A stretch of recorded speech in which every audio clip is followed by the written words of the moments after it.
Next. 8 and 3. 8 and 3. Make it a little fast, please. 9 and 5. 9 and 5. 5 and 6 from this gentleman here. Next. 7 and 8. 7 and 8. Next. 11 and 5. 6 and 9. 8 and 5. Thank you. 4 and 6. 6 and 12. 6 and 12. Right. Next.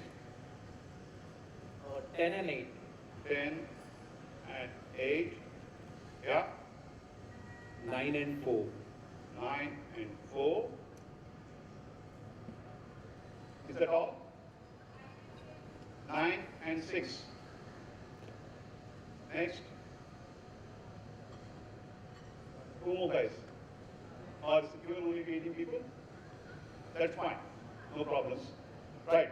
I am a central warehouse guy. Right? I provide the materials to you. I know that each of you guys will sell anywhere between 2 and 12. Therefore, I know that your average is 7. And 18 of you have given the input. So, I forecast 18 multiplied by 7, which is about 126. Am I correct? Alright. Now let us see, how do we see this forecast error or whatever. Remember, we are trying to address the question of where is the forecast accuracy high or where is the variability the least, right? So, what we are doing is, I have already fed in some formula, etc. This is the mean absolute deviation. Okay, what you are doing, the person, let's take the guy who took 8 and 8.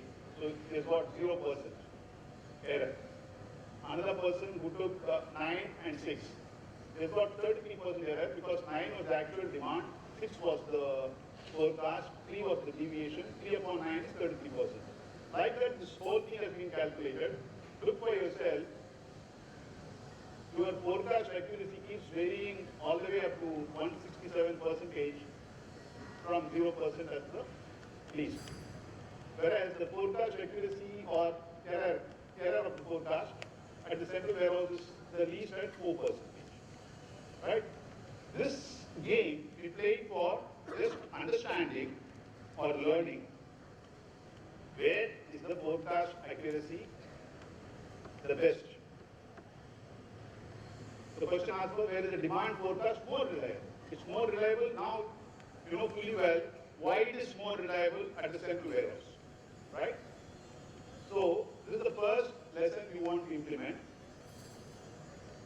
Okay, I'll go further. Leverage the power of aggregation. This morning also, if you remember, the person who was talking used the word leverage. It's not that I wrote that after I heard him. It is already there, it's prepared. Leverage the power of aggregation. Okay, now I do a predefined optimal level of stocks of all relevant SKUs are maintained at the plant warehouse or the central warehouse. And I production is triggered based on the consumption at the plant warehouse. This is exactly what Mr. Shilpe was mentioning. Right.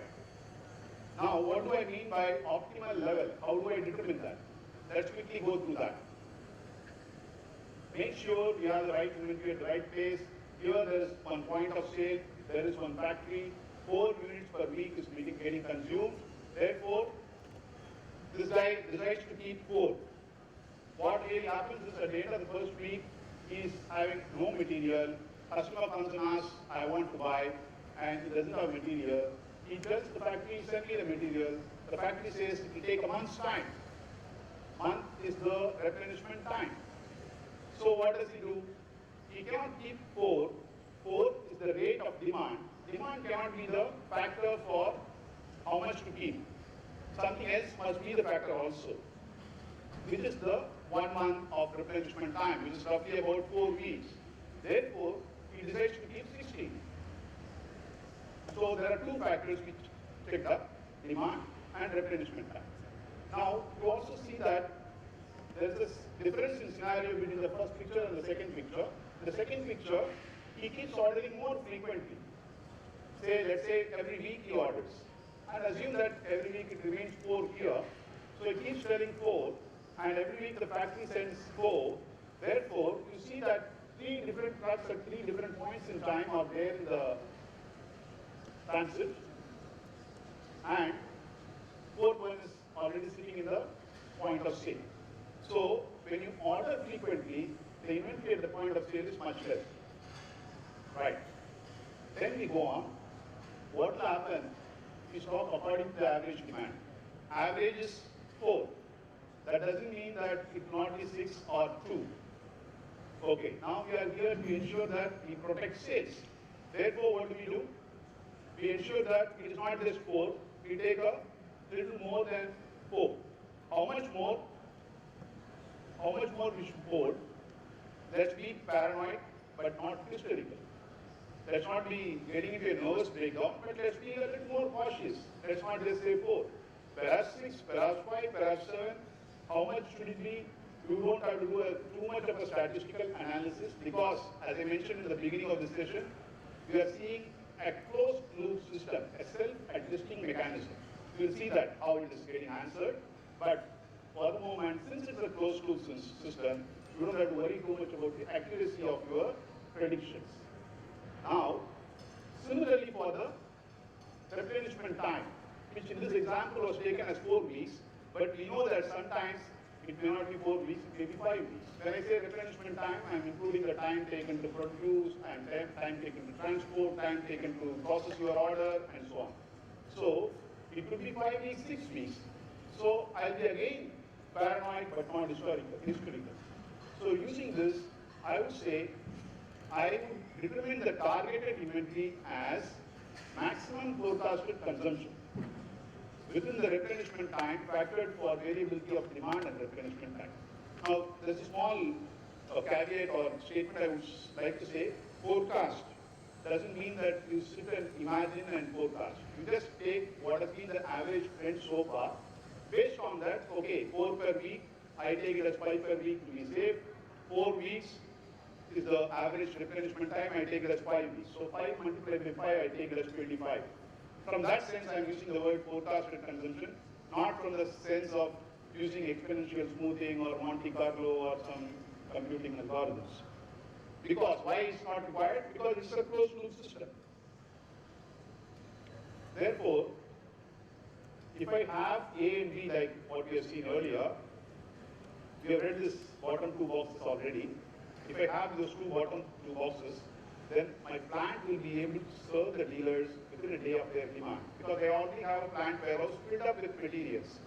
And when the material goes down in the plant warehouse, it triggers a signal for plant and it produces. Therefore, I normally have material in the plant.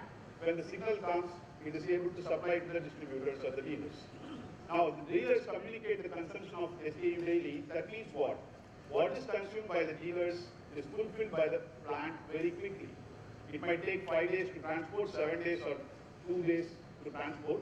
That much time it takes to get the material back. If that is the case, there is no reason to hold much more than 2 days of inventory or 5 days of inventory in the point of sale or in the distributor's location here. And we have seen that earlier, when the horizon is too large, my accuracy goes down. I can't say whether 25 will be good or 5 will be good because customers change their mind and a lot of things change in the market. Just to illustrate this, frequent ordering and fulfillment, what we are saying is distributors give signals on a daily basis of what has been sold and plant is able to fulfill what is already sold. So what you have consumed is dispatched by the plant from the plant warehouse, of course. So just to illustrate with an example, on the first day, 4 products are sold by one distributor, A, B, C, D, 10, 50, 20, and 100. On the second day, the same 4 products by the same dealer, 5, 30, 10, and 70. So the first day's sales and the second day's sales are basketed together and shipped from the plant warehouse to that particular dealer on the second day, 15, 80, 30, 170. As simple as that. Now, this is the second point of ordering and fulfilling frequently. So first we saw the power of aggregation. We saw that the forecast is much more accurate in the central warehouse. And how do we leverage that? Second, we saw how do we order and fulfill frequently. Now, there are two more elements to it. This also you would have seen earlier. How do we have already determined the targeted inventory level. I gave an example of 4 units, 4 weeks of replenishment time, but still to be cautious, I said 25. Take it as 24, just for our numerical simplicity. I take the 24 and divide that into 1/3, 1/3, 1/3. I divide that into color code. If it is anywhere between 0 and 8, I say it's a dangerous situation, it's in red. Anywhere between 8 and 16, I'm happy and I'm saying it's an ideal situation. Anywhere 16 and 24, it's in green. It's a little higher than what I require. More than 24 is overstock. And if it is 0, it is not in stock or black. So this is the color code I give for each SKU in each location. Each SKU, each location. And while it might sound very difficult, it's not really difficult when you really implement it. 1,000 SKUs, even if you have, and 40 different dealers. Each guy is going to have his own system, or the computing power has gone much beyond that. The simplicity is very much there. And this is where we can make use of computers. Not in really spending too much of our time in precisely forecasting things, but in taking the help of computers in establishing a closed loop system. Now, this is another example.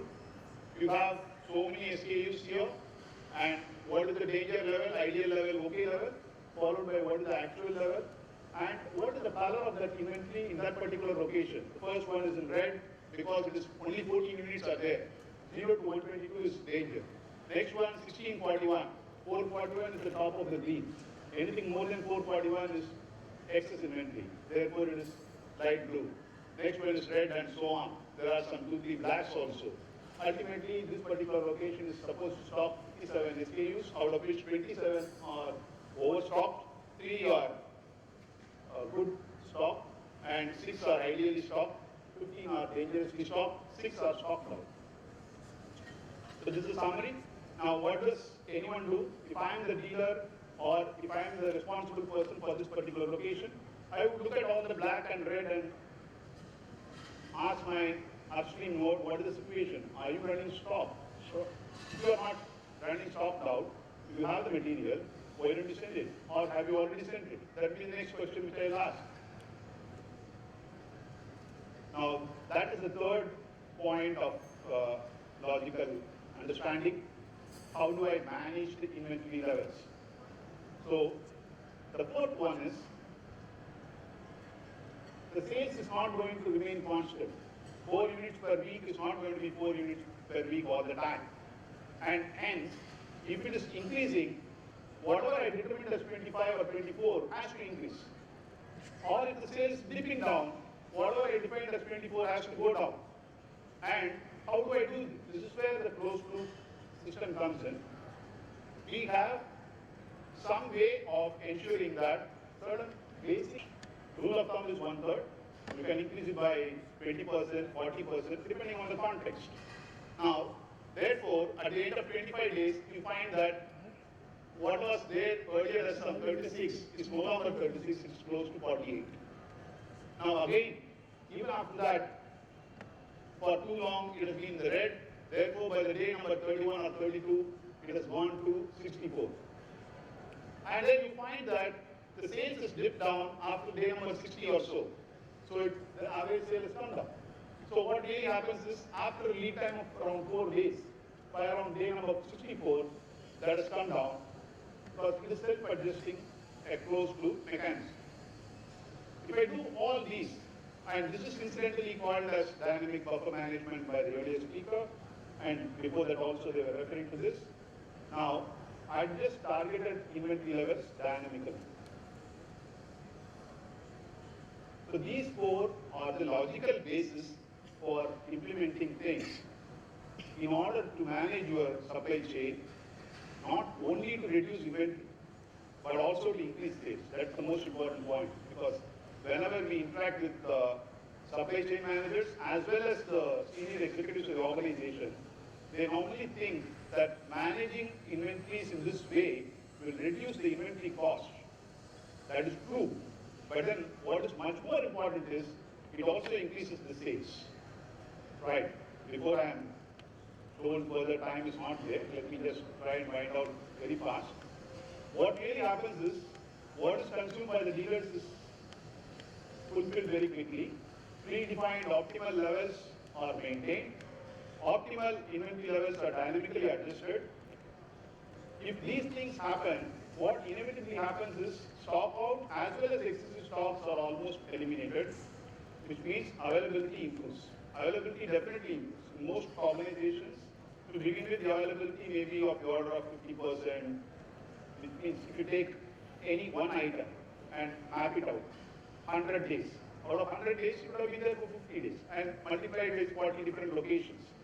So if you calculate it that way, the availability is very low in many organizations for most SKUs. And as we saw earlier, we saw that a lot of things were in black and red and so on. Now, availability improves. When availability improves, what happens? Production is stable, not disturbed by external disturbances. So there is no tug of war between supply chain and production. Less inventory levels. So here one of the critical objectives of supply chain management is fulfilled. Also, more sales because opportunity losses are eliminated. This is the most important benefit for an organization.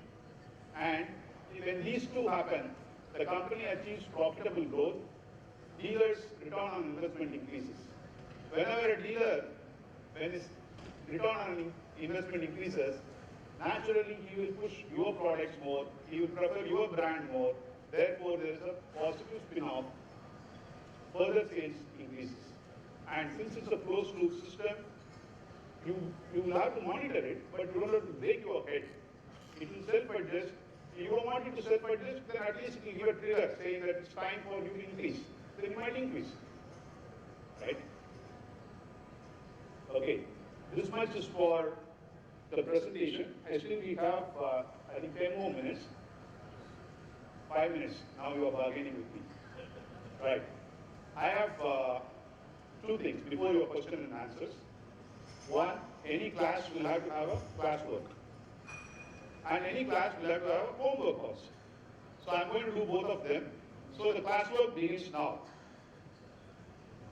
So I'll ask one of my colleagues to come over and explain to you. What we are going to do is circulate a questionnaire, a very, very brief questionnaire. It has to be filled up in, let's say, 2.5 minutes total. And my colleague will explain to you what it is. I will open the relevant page over here.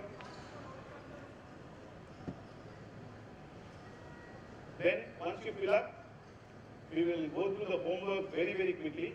Obviously, you will have to do the homework at your home or in your office. So, Yeah. Hi, my colleague is distributing this questionnaire to all of you. So here what we've done is we've identified 6 areas in which supply chain personnel or the supply chain team in organizations typically face problems. So what we want you to do is, so there is a scale given for each of these questions. 5-point scale, which 1 meaning low severity, 5 meaning high severity. So this is the severity of the problem that your organization may be facing in that particular area. So there are 6 areas that we have mentioned over here. One is sales and operations planning. The second is manufacturing and operational efficiency within your manufacturing plants. Third is working capital management. This may be specific to a particular